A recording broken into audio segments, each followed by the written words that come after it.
3 years ago, the countries in the region from Morocco to Iran were peacefully and efficiently ruled by kings, presidents for life, military rulers, and religious leaders.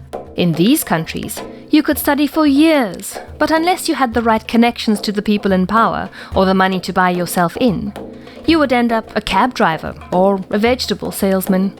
Maybe there were a few malcontents here and there, but they were dealt with and given comfortable lodgings so that things could carry on as usual. But then, something interesting happened. Those few who didn't have the connections or the money to get on in life realized they were in fact the vast majority of the people, and they started voicing their dissent. For example, a vegetable salesman in Tunisia, tired of the constant abuse and humiliation by corrupt policemen, set himself on fire in a desperate act of protest. Thanks to the internet, his story and the mobile phone video of this self-immolation were broadcast to a public of millions across the globe, starting a popular movement that still rages today. Over the course of 2011, groups of citizens formed informal networks on the internet to debate and discuss dissatisfaction, to spread information, and to organize demonstrations. Members connected to each other, and so civic actions were made possible that eventually toppled the Tunisian regime and ended the presidency of Egypt's Mubarak. However, the internet was not used as effectively in all countries as it was in Tunisia or Egypt. Indeed, in countries like Bahrain and Syria, the people experienced far stronger resistance from their oppressors. Many reasons explain why, but one of them is as follows. The online networks in these countries often reflect offline networks. Everyone is a member of an offline network of friends and family. Offline networks are usually geographically confined as their members live in the same neighborhood or city. Now, because of fear wrought by government repression, people predominantly connect only to those persons online whom they trust offline. This leads to low interconnectivity between networks, which inhibits the effectiveness of online networks.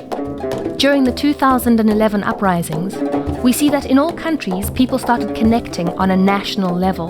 But aside from the case where the Tunisians helped the Egyptians en masse, similar cases of assistance are all but missing. People in Syria and Bahrain were less effective in coordination, cooperation, and the sharing of information and experiences over the internet. They did not connect, and so remained isolated. The strength in numbers and the unity that characterized Tunisia and Egypt were nowhere in sight.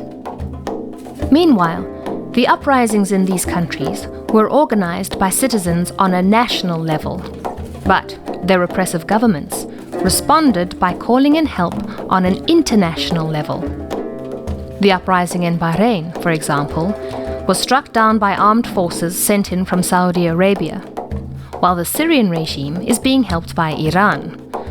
Now, where governments collaborate, people can do the same.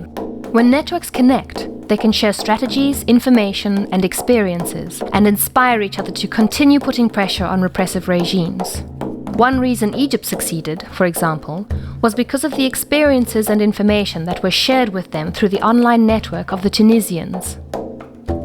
Now, with the rise of the internet and digital technologies, every single public beating, shooting, or arrest may be recorded on cell phones and distributed online. Spreading articles, pictures, and videos about human rights violations from your country or those of others helps the people's struggle, which repressive regimes try to hide from the outside world. When millions of people hit the streets of Iran to protest, little of this reached the ears of Syrians. And now the unrest in Syria is not shown in Iranian media. It comes as no surprise to hear that Iran's regime is a major supporter of Syria's Assad. Do you want to contribute to a more interconnected region? Here's how you can. Each network has a number of central points where individual members gather. We call these central points hubs. These hubs can take the form of news sites, blogs, forums, Facebook pages, or other social network sites. Here, people discuss multiple subjects and share information and experiences. You can increase interconnectivity by publishing the internet addresses of other networks' important hubs on your network's hub. We have identified and collected a list of URLs of network hubs, which you can publish on your network's hub. You can find this list in the description of this video. This list is far from complete, so please, feel free to add to it when you publish it. This way, your network's members have a much easier time finding their way to other sources of information and connecting to like-minded people. This will help them in their effort to build a place to live that is free from repression and which has a strong civil society.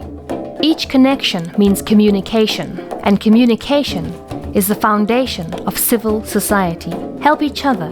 Help yourself build a better world. Connect.